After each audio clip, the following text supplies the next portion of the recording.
See, dual nature of light.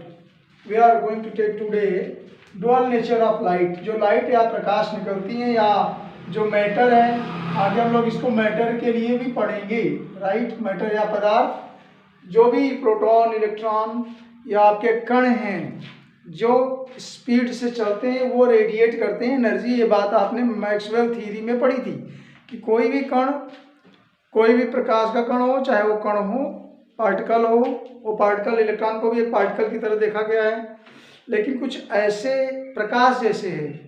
प्रकाश को कैसा समझा रहा है? लाइट जो निकलती है, जो रेडिएट होती है एनर्जी सन से या किधर भी, इलेक्ट्रॉन से या लाइट, फोटो लाइट, तो वो लाइट अगर मान लीजिए कोई कण है और कण में आपने ये पढ़ा है कि जो इलेक्ट्रॉन, प्रोटॉन, न्यूट्रॉन है उसमें से 3 कण हैं, 3 मूल कण है, फंडामेंटल पार्टिकल, तो ये भी तो कण ही है, इलेक्ट्रॉन, प्रोटॉन, न्यूट्रॉन।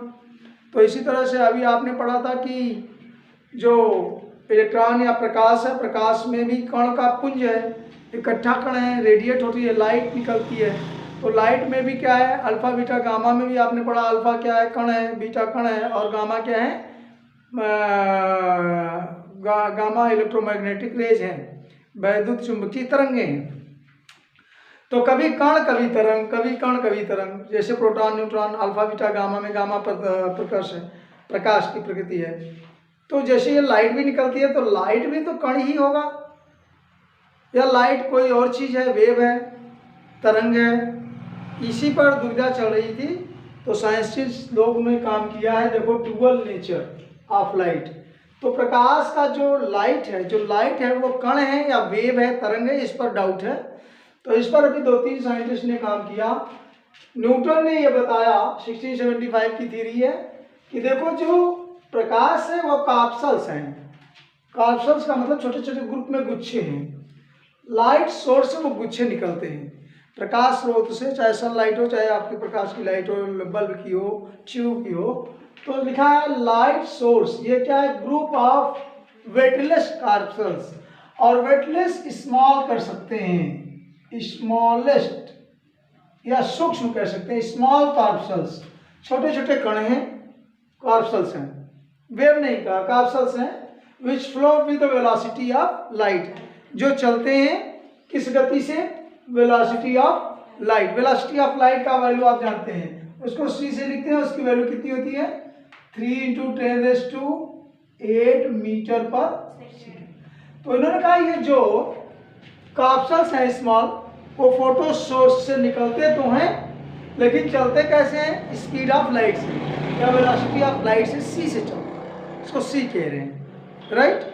इसको वेलोसिटी ऑफ लाइट, लाइट के वेग या प्रकाश के वेग को स्पेशली c से डिनोट किया जाता है। वेग को, वेलोसिटी को v से नोट करते हैं, लेकिन प्रकाश की लाइट है इसलिए फिक्स है, इसकी फिक्स कंटिन्यूटी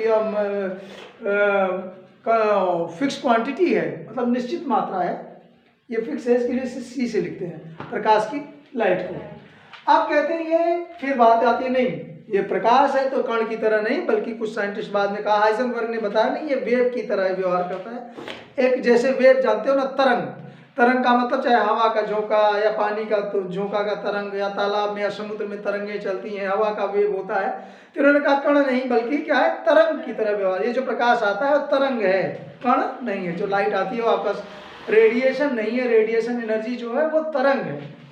तो ये बात आई थी वेव थ्योरी 1678, इसी में बात चल रही थी लाइट फ्लो।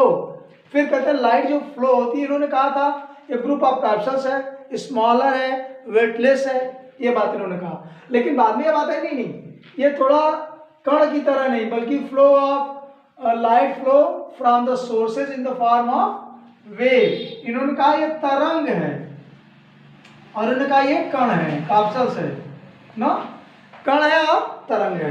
ये बात आ रही नहीं, तरंग है जो डिफरेंस जिसको उन तरंगों का वेवलेंथ, माने कितना तरंग है, कितना लंबी तरंगे हैं, उसको वेवलेंथ कहते हैं, लैम्डा।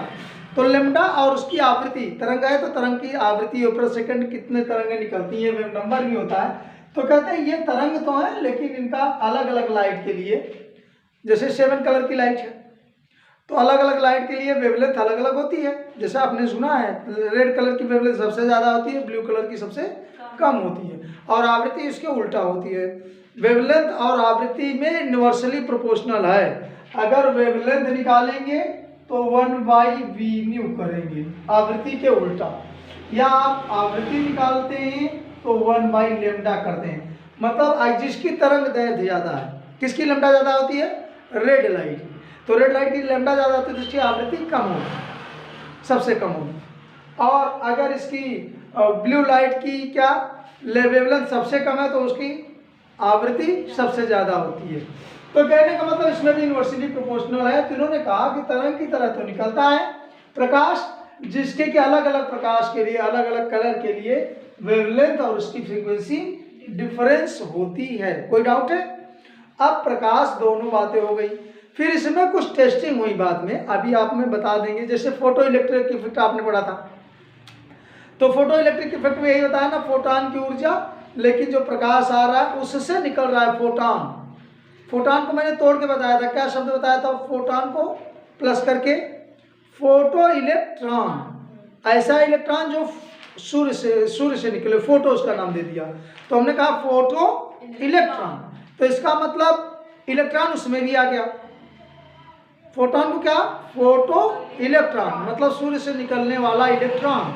और उसको मैंने एक चित्र से दिखाया था फोटो इलेक्ट्रिक में, ऐसा एक प्लेट है मेटल की, उसमें लाइट जो सूर्य की आ रही है, वहां जाने के बाद इलेक्ट्रॉन ऐसे बनाया था, इसको लिखा था H न्यू। तो इसकी लाइट में आप ध्यान दीजिए, इधर तो वेव नेचर बनाया था, प्रकाश आता है, प्रकाश में डाउट है, यही तो डाउट हम लोग क्लियर करने चल रहे हैं कि प्रकाश कण है कि वेव है। लेकिन प्रकाश को जब दिखाता आदमी तो ऐसे ऐसे लहरदार लाइन दिखाता है ना लाइट को, कभी लाइट को सीधी लाइन नहीं दिखाता। लेकिन जब एक प्लेट से टकरा जाता है तो इससे निकलते हैं कुछ इलेक्ट्रॉन, उससे निकलते हैं कुछ इलेक्ट्रॉन, और वो इलेक्ट्रॉन चूंकि फोटो लाइट से निकलते हैं, सीधे उसको कहते हैं फोटो इलेक्ट्रॉन या फोटॉन। और उसका जब नेचर देखा गया, जब उसका स्पीड देखा गया, तो वजन तो कितना था? इलेक्ट्रॉन की तरह था ना, मास उसका इलेक्ट्रॉन mv निकाला था, तो उसका मास तो कितना था? इलेक्ट्रॉन की बराबर। लेकिन जो उसका लाइट का रेडिएशन देखा गया तो कण की तरह हो गया, सीधी रेखा में जाती थी। फिर यहाँ निकलने के बाद ऐसे नहीं करे थे, ध्यान दो, किसी बुक में देखोगे निकलने के बाद ऐसे HU नहीं लिखा जाता है, बल्कि सीधी लाइन लिखी जाती है। कहने का मतलब सीधी लाइन में चल रहा है कि प्रकाश का वेव है। तो ये फोटो इलेक्ट्रॉन जो है ये वेव नेचर नहीं है, लाइट तो वेव नेचर दिख रही है, लेकिन जो फोटॉन निकल रहा है वो कैसा है? सीधी लाइन में निकल इलेक्ट्रॉन, फोटो इलेक्ट्रॉन। अब डाउट आ गया कि ये जो प्रकाश की किरणें निकलती हैं, या जो प्रकाश चलता है, या जो प्रकाश आपको लाइट्स मिलती हैं, वो वेव नेचर की हैं, माने वो वेवी हैं, माने तरंग की गति की हैं, तरंग तरह की हैं, या दूसरा ये बात हो रही है कि तरंग नहीं है तो फिर क्या है? ये कण है, कण की तरह सीधी रेखा में चलते हैं। दोनों में लाइट में डाउट हो गया, और दोनों के अलग अलग डिफरेंस थियरी आएंगी। बहुत सारे इफेक्ट हैं जो इस बेसिस पर क्लियर होते हैं, और बहुत सारे इफेक्ट हैं जो इस बेसिस पे क्लियर होते हैं। जैसे photo electric effect, Compton effect, और इसमें डिफ्रैक्शन और इंटरफियरेंस, फिजिक्स में पढ़ेंगे 11th की, डिफ्रैक्शन और इंटरफेरेंस। इंटरफेरेंस की हिंदी होती है व्यतिकरण, और डिफ्रैक्शन की होती है कुछ ऐसा है। तो डिफ्रैक्शन और व्यतिकरण ये दोनों, ये कण से नहीं क्लियर होते, तो वो तरंग से क्लियर होते। तो दो तीन चीजें ऐसी एक्सप्लेनेशन नहीं हो पाया, इसीलिए डाउट हो गया कि भाई प्रकाश का नेचर एक्चुअल में है क्या। तो अब वो बातें अभी हम बाद में कर लेंगे क्या क्या किससे एक्सप्लेन हुआ। लेकिन ये दोनों मिलकर के बाद में क्वांटम थ्योरी आ गई, कब? 1900 में, थोड़ा इनसे ज़्यादा। तो इन्होंने कहा कि नहीं, जो एमिशन होता है, जो हमने आपने कहा था कि जब इलेक्ट्रॉन या कोई कण गति करता है तो वो रेडिएट करता है एनर्जी निकालता है, energy radiation in the form of quanta.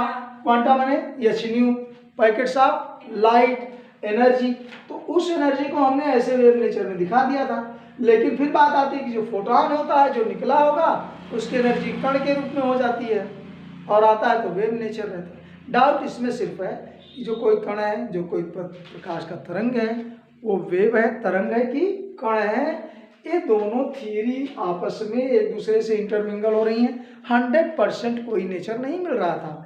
न तो एक क्लियर हो रहा था कि पूरा पूरा कण है तो कहा कि अगर कण है तो भाई दूसरा वेव नेचर जो देता है व्यतिकरण इंटरफेरेंस, ये दोनों से फिक्स नहीं हो रहा है, तो इसका मतलब वो कण है। या Compton effect, photo electric effect, अब ये दो इफेक्ट खोजे गए तो उसका दूसरा नेचर आ रहा है।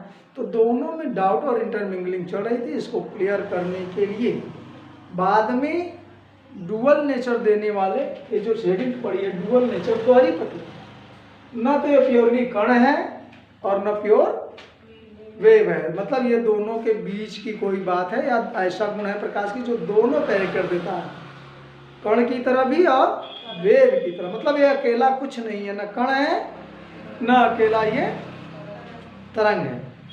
तो इसका मतलब ये दोनों का सम्मिलात कॉम्बिनेशन है, कण भी है, कण की तरह भी व्यवहार करता है और वेव की तरह, दोनों मिल करके कुछ ऐसी प्रकृति होती है जिसे हम डुअल नेचर ऑफ इलेक्ट्रॉन कहते हैं या dual nature of matter. Matter है तो इलेक्ट्रॉन है और लाइट है तो लाइट का हो या इलेक्ट्रॉन का हो या फोटॉन का हो या फिर उसमें मैटर का हो, या इसके कणों की प्रकृति दो तरह की होती है, एक तो वेव नेचर और दूसरा कण पार्टिकल नेचर। और इसको बाद में डी ब्रोगली ने बता दिया था, क्योंकि उसके बीच में एक थ्योरी आई प्रकाश के कण के लिए समीकरण ऊर्जा का दिया, तो किसने दिया? आइंस्टीन ने। और जो ऊर्जा का समीकरण प्लैंक ने दिया वो क्या है? He=h new. तो फोटॉन की ऊर्जा E=h न्यू थी, और जो आइंस्टीन ने दिया वो कुछ और था।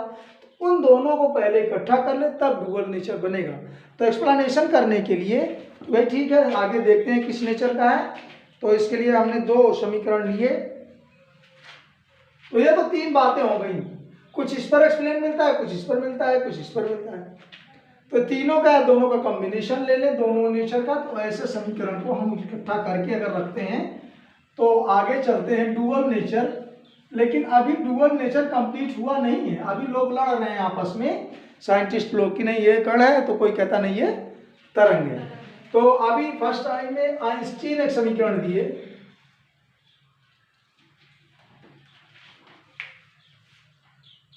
Einstein equation for energy. तो इन्होंने एक समीकरण दिया रिलेटिविटी थ्योरी, इसको हम रिलेटिविटी थ्योरी भी कहते हैं। रिलेटिविटी कहीं कहीं समीकरण आता है आइंस्टीन रिलेटिविटी थ्योरी। आइंस्टीन का इक्वेशन mc², रिलेटिविटी थ्योरी में जानते हैं। तो अकॉर्डिंग टू आइंस्टीन एनर्जी का थ्योरी mc², अर्थात इसमें कहते हैं फोटॉन हो चाहे इलेक्ट्रॉन हो, कोई मैटर है या कोई प्रकाश, इलेक्ट्रॉन का मतलब मैटर से पदार्थ की कैसी गति होती है उसमें इलेक्ट्रॉन रहता है, और फोटॉन भी प्रकाश की लाइट है लेकिन उसमें फोटो इलेक्ट्रॉन कहते हैं, तो दोनों इलेक्ट्रॉन। तो फोटॉन या इलेक्ट्रॉन की जो एनर्जी निकलती है एमिशन, वो कितना होता है mc²। तो इसका मतलब हम कह दिया तो mass of particle, mass of electron मतलब उसमें मास है। अब मास है लेकिन लाइट की गति है, प्रकाश जैसे चलता वैसी गति है, तो इसको कहते हैं particle nature. Electron that is particle nature. अब आपने पढ़ा ना प्रकाश सीधी रेखा में चलता है, ऐसा कुछ पढ़ा है। तो पार्टिकल नेचर का मतलब सीधा गति, ठीक है। या अगर आप जो है ऑर्बिट में देखना चाहते हैं, ऐसे इलेक्ट्रॉन चल रहा है तो गोल गोल चल रहा है, ऐसी प्रकृति, मतलब पार्टिकल का नेचर ऐसा, सीधी लाइन, लीनियर लाइन, ठीक है। ऐसा समीकरण दिया है आइंस्टीन ने। अब दूसरा समीकरण प्लैंक ने दे दिया था। प्लैंक से ऊर्जा समीकरण पढ़े थे ना 1602, ठीक है ना। प्लैंक ने भी एक समीकरण दिया था E= क्या?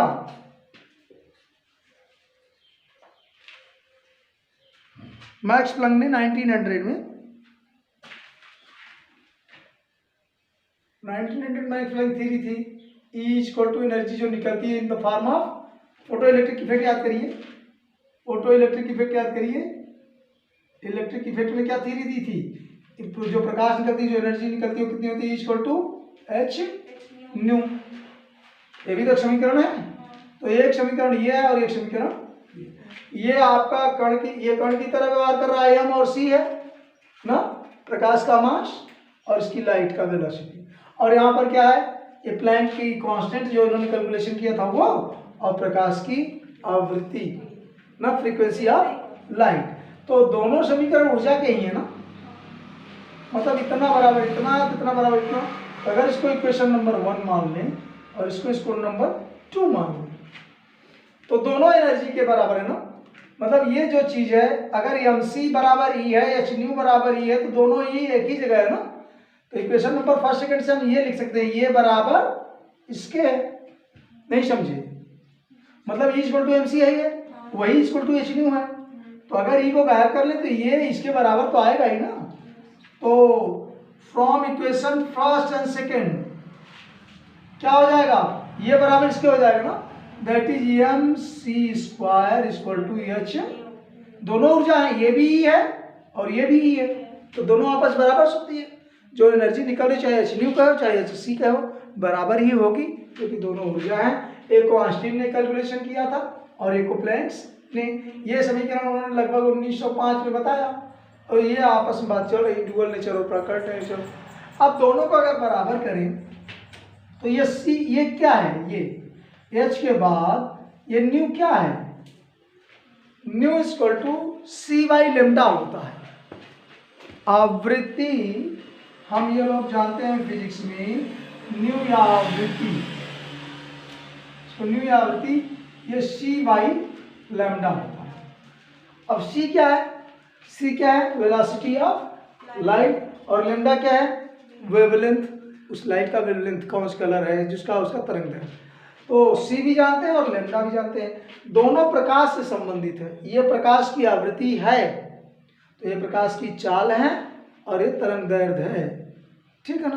क्योंकि आपने पढ़ा है चाल बराबर दूरी बटे समय, ऐसा पढ़ा है ना। तो ये पर सेकेंड है, टाइम तो है लेकिन पर यूनिट है। तो इसको हम लिख देते हैं velocity equal to c by lambda. अब इस जगह जहाँ वेलोसिटी लिखा है, यहाँ सी बाई लेमडा लिख सकते हैं क्या? ये जो वेलोसिटी है, यहाँ v की जगह क्या कर सकते हैं? सी बाई लेमडा, यहाँ न्यू की जगह, और यहाँ पर क्या कर दिया? एम सी का स्क्वायर रहने दिया। ये सी का स्क्वायर है, ये सी भी है, तो इन दोनों को हम कैंसिल कर सकते हैं क्या? एक सी सी दोनों साइड में, एक सी से गायब कर दें, क्या बचेगा? M c equal to h by lambda, right. तो जब ये एच बाई लेमडा हो गया, तो अब आप जानिए कि ये क्या है? ये सी क्या है? C equal to velocity of light, यही है ना सी, प्रकाश की चाल। चाल को वेग v लिखते हैं ना, चाल को v लिखते हैं, वेग। देखो ये v और ये v में अंतर है, ये वेलोसिटी है, आवृत्ति है, इसको न्यू की तरह लिखते हैं, थोड़ा टेढ़ा v की तरह लिखते हैं, न्यू। ये आवृत्ति है, जबकि ये वेग है, डाउट मत करना, ये वेग है, वेलोसिटी, वेग को v लिखते हैं। तो ठीक है, अब हम यहाँ पर अगर c को v लिख सकते हैं कि नहीं? c इक्वल टू v लिख सकते हैं कि नहीं? ये प्रकाश के लिए c स्पेशली लिखा जाता है, लेकिन अगर तुम मैटर या पदार्थ के लिए लिखोगे, किसी कण के लिखोगे, इलेक्ट्रॉन का वेग लिखोगे, तो वहाँ c नहीं बल्कि क्या लिखेंगे? v। तो अगर पदार्थों के लिए निकाल रहे होंगे तो c की जगह v लिख सकते हैं ना, ये तो वही वेग है। तो क्या लिख दें? एम v बराबर एच बाई लेमडा। और ये एम वी क्या? द्रव्यमान गुणित वेग को क्या कहते हैं? संवेग। द्रव्यमान और गुणित वेग को क्या कहते हैं? संवेग, मोमेंटम। तो इसको कहते हैं P, क्या कहते हैं? P, संवेग, P। तो हम इसको अलग से लिख सकते हैं, P equal to h by lambda. तो आगे अगर करना चाहें तो यह साइड में कर दें, that is P equal to h by lambda, that is संवेग। क्या हो गया? संवेग बराबर प्लांक कांस्टेंट और लेमडा, दैट इज वेवलेंथ। तुम्हारे कहने का मतलब, तुम यहाँ देखो संवेग है, मास है, तो मास कब आता है? जब कण की प्रकृति होती है। मास कब आएगा? मास कण की प्रकृति होगी, वेग कण की प्रकृति क्या होता है। और एच और लेमडा कहाँ आता है? तरंग की प्रकृति में, तरंग में ना, तरंग में वेव आएगा ना, वेव में लैम्डा आएगा या आवृत्ति आएगी या प्लांक का नियतांक आएगा। तो कहने का मतलब इस समीकरण ये बता रहा है कि दोनों नेचर मिल सकता है, कण भी और तरंग भी। तो ये इक्वेशन निकालने के लिए डी ब्रोगली एक साइंटिस्ट थे, उन्होंने मेहनत करी, इसीलिए बाद में ये निश्चित हो गया। ये काम किया किसने? डी ब्रोगली ने। तो आगे नाम दे देंगे, डी ब्रोगली का इक्वेशन हो गया। कैसे आता है? यहाँ से। और उन्होंने डुअल नेचर बताया। डी ब्रोगली एक साइंटिस्ट हुए, राइट, 1924 में, अप्रॉक्सीमेट 1924 में। तो ये थ्योरी डुअल नेचर जो हमने शुरू किया, ये दोनों बातें कहाँ से आई? आइंस्टीन से और प्लैंक को मिला करके। किसने इन दोनों पर मेहनत करी? वो साइंटिस्ट है डी ब्रोगली। तो आगे एक साइंटिस्ट का नाम आ जाएगा, डी फॉर कोई साइंटिस्ट, जैसे डॉक्टर वगैरह कुछ एक नोटेशन है। इन 1924। अब ये बाद में आया, जब ये डाउट चलते रहेगा, उसमें बहुत सारे ऐसे इफेक्ट हैं जो आप देखेंगे प्रकाश के नेचर से कुछ है, हम भी इसका नाम दे देते हैं, कौन किस एक्सप्लेनेशन होती है, और वही ड्रॉबैक्स में लिखा करते हैं। लेकिन आइंस्टीन की थ्योरी को इन्होंने इमेजिन किया लेटर में 1904-5 की बात है। तो 10, 15, 12 में उन्होंने मेहनत करी डी ब्रोगली, और लास्ट में ऐसे कंक्लूजन पर पहुंच गए, यार ये तो दोनों चीज़ें बराबर हैं। अर्थात ये जो कण है या फोटो इलेक्ट्रॉन है या इलेक्ट्रॉन है, इसकी प्रकृति केवल कण की तरह नहीं होती या केवल तरंग की तरह नहीं होती, बल्कि दोनों की तरह होती है। इसीलिए उन्होंने कह दिया डुअल नेचर। तो जब नाम आता है डुअल नेचर, आप द्वैत प्रकृति, प्रकाश की या प्रकृति की या द्रव्य की या पदार्थ की, तो वहां नाम आ जाएगा डी ब्रोगली। इन्होंने बाद में ये दोनों समीकरण कलेक्ट करके एक बना दिया। तो साइंटिस्ट ने कह दिया कि कण, प्रकाश या कण दोनों तरफ, प्रकाश या इलेक्ट्रॉन या कोई भी पार्टिकल कण दोनों तरह व्यवहार करता है, कण की तरह भी और तरंग की तरह। और वही समीकरण बाद में निकाल दिया इन दोनों के हेल्प से। उसके लिए एक समीकरण का डायग्राम बना लेंगे, आगे कर देता हूं, ठीक है? Okay. So according to de Broglie in 1924, the light या जो इलेक्ट्रॉन है या पार्टिकल है, दे बिहेव्स एज, उनका व्यवहार कैसा होता है? Particle as well as wave. मतलब कण की तरह भी ये लोग व्यवहार करते हैं और तरंग की तरह भी व्यवहार करते हैं। अब हम वो थ्योरी बना, जैसे आपका इलेक्ट्रॉन है, इलेक्ट्रॉन एक कक्षा में जो गति करता रहता है, आप लोग ऐसे बनाते हैं, कक्षा का इमेजिनेशन ऐसे करते हैं, तो ये ऐसे नहीं रहता, बल्कि कैसे चलता है इलेक्ट्रॉन? ऐसे तो चलता है, लेकिन बढ़ता कैसे है? वो वेव नेचर से, ऐसे ऐसे, राइट, ऐसे ऐसे अपनी कक्षाओं में। मतलब इलेक्ट्रॉन अगर यहाँ प्लस पॉजिटिव न्यूक्लियस बना दें, इसके चारों ओर गति करता है, आपने पढ़ा है, चारों लगा कंटिन्यूअस गति करता है और वो उस हिसाब से एनर्जी रेडिएट करता रहता है। तो बात ये आती थी कि एनर्जी कंटिन्यूअस करता है कि डिसकंटिन्यूअस करता है। बाद में समझ में आया नहीं, ये कंटिन्यूअस नहीं बल्कि डिसकंटिन्यूअस करता है। तो डिसकंटिन्यूअस करता है तो इन फॉर्म ऑफ पैकेट्स करता है, एचन्यू में करता है कि पार्टिकल की तरह एनर्जी निकलती है। तो उसकी डेफिनेशन में आई नहीं, एनर्जी तो निकलती है, लेकिन न तो केवल पार्टिकल और न ही मतलब ऐसे सीधा भी नहीं जाता और न ही ये केवल ऐसे चलता है, बल्कि कैसे चलता है? ये चलता तो है लाइन में, लेकिन उस समय कांपता रहता है। कैसे? आदमी, कोई सड़क है मान लो, और सड़क पे इधर जाना है, सीधा तो जाना है, लेकिन उस सड़क पे साइकिल चलाने वाला ऐसे ऐसे जा रहा है आराम से, मस्ती से। तो ये वेव नेचर हो गया। आगे तो बढ़ रहा है, दैट इज प्रोपागेशन हो रहा है, कण हो गया, ये समझो पार्टिकल की तरह हो गया, और ये हील हाल के जा रहा है, तो वेव की तरह। दोनों बातें एक साथ चल रही हैं। तो radiation of energy in the form of wave as well as particle. ये जो सिंगल लाइन उधर बढ़ने की है वो पार्टिकल समझो, और जो ये चल रहा है ऊपर नीचे ये वेव की तरह। यही दो तरह का नेचर हो गया, दोनों इकट्ठा कर दिया किसने? ब्रोगली ने 1920। तो बताया दोनों प्रकृति हैं, एक तो पार्टिकल एज वेल एज, दोनों लिखा एज वेल एज मैंने इस तरह से और उस तरह से भी, दोनों साइमल्टेनियसली, साथ साथ। जैसे सीधी लाइन से नहीं कोई जा रहा है स्ट्रेट लाइन में, बल्कि वो घूम नाच के जा रहा है, right? This is what called de Broglie dual nature. Fine. So इसको हमने निकाल दिया mv, दैट इज मास या वेव, या इसको हम कह लेते हैं क्या? फोटोन की संवेग की momentum, mv h by lambda. अब आप जानते हैं कांस्टेंट है ना, इसकी वैल्यू फिक्स है, और ये क्या है? वेलोसिटी ऑफ लाइट भी फिक्स है 3×10⁸ मीटर, तो ये दोनों कांस्टेंट हैं। तो अगर ये कांस्टेंट हटा दें तो इक्वल भी हट जाएगा, कांस्टेंट बाद में लगा देंगे। प्रोपोर्शनल का रिलेशन किसका, एम का और 1/λ। तो ये कण की प्रकृति है, कण में एम आता है और ये किस में आता है, तरंग में। तो कह सकते हैं कण लिख दें, पार्टिकल, मास के लिए पार्टिकल, और ये इनवर्सली प्रोपोर्शनल टू क्या, वेव। अब आप समझ गए कि पार्टिकल और वेव में उल्टे का रिलेशन है। ये वजन ज़्यादा रहेगा तो वेव का नेचर कम होएगा, या ये नेचर ज़्यादा होगा तो ये नेचर कम। तो ये inversely proportional to each other. अगर इक्वल निकाल देंगे, इक्वल लगा देंगे, दोनों कांस्टेंट, एक का प्लांक का जगह प्लांक का कांस्टेंट लगा दीजिए और मास में कांस्टेंट वेलोसिटी ऑफ लाइट वो लगा दीजिए। ये दोनों रिलेशन इसमें बन जाते हैं, ठीक है ना। अभी हम लोग दोनों कर लेते हैं कि कौन किससे एक्सप्लेनेशन मिलता है वो थिंक करते थे। See again justification of dual nature of electron. Electron या पार्टिकल का दो नेचर होता है, ये कैसे पता चले कि कण की भी तरह और वेव की तरह। तो कुछ उदाहरण, कुछ एक्सप्लेनेशन ऐसे हैं जिसका एक्सप्लेनेशन पार्टिकल नेचर फिक्स करता है कि इसकी वजह से ये पार्टिकल नेचर है। जैसे फोटो इलेक्ट्रिक इफेक्ट आपने पढ़ा था कि किसी भी मेटल प्लेट पर, सीजियम वगैरह पर अगर हम लाइट डालते हैं तो ये एच.न्यू पाइकेट्स या क्वांटा की थ्योरी देते हैं ना। इसको क्या कहते हैं, फोटो इलेक्ट्रॉन। आप ये देखो कि ये कण की तरह निकल रहा है, कण की तरह। इसका एक्सप्लेनेशन वेव नेचर से कर नहीं सकते। जो ये एमिशन होता है या क्वांटम निकलता है, इसका हम वेव नेचर से न पोलराइजेशन से फिक्स करते हैं, इंटरफेरेंस, डिफ्रैक्शन। अब बात आती है इसी तरह से ब्लैक बॉडी रेडिएशन है।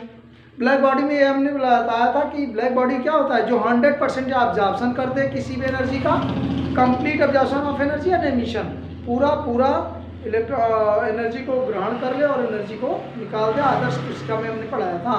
तो ये भी इस वेव नेचर से फिक्स नहीं होता। कॉम्पटन इफेक्ट है, आगे पढ़ेंगे, उसमें भी वेव नेचर से फिक्स नहीं होता, बल्कि ये डिफरेंशिएशन कि इलेक्ट्रॉन कैसा गति करता है, उसका नेचर क्या होना चाहिए। तो पार्टिकल का मतलब मास पर आधारित और इसकी एनर्जी का था E=mc², ये नेचर। अब दूसरी बात वेव नेचर की आ गई। तो कुछ चीजें, जैसे ये तो हो गया, तो ये हुआ कि अगर आ गया ये ऐसी बात है तो इसमें ये फोटॉन जो प्रकाश का ध्रुवण होता है, ध्रुवण पढ़ेंगे फिजिक्स में, प्रकाश पोलराइज होता है, एकत्रित हो जाता है और जहाँ चाहते हैं वहाँ इकट्ठा निकलता है, लेंस से गुजारते हैं। तो वैसा पोलराइजेशन प्रकाश का ध्रुवण इस नेचर से नहीं फिक्स होता, वेव पार्टिकल नेचर से। इंटरफियरेंस और डिफ्रैक्शन को कहते हैं व्यतिकरण। दो वेव्स इकट्ठी होती है तो बाद में इकट्ठी एक जगह अध्यारोपित हो जाती है, एक जगह निकाल दी जाती हैं, जबकि दो कण एक तरफ नहीं आ सकते, एक तरफ उसमें मिल नहीं सकते, जबकि दो वेव एक जगह इकट्ठी करी जा सकती हैं, उसको कहते हैं व्यतिकरण।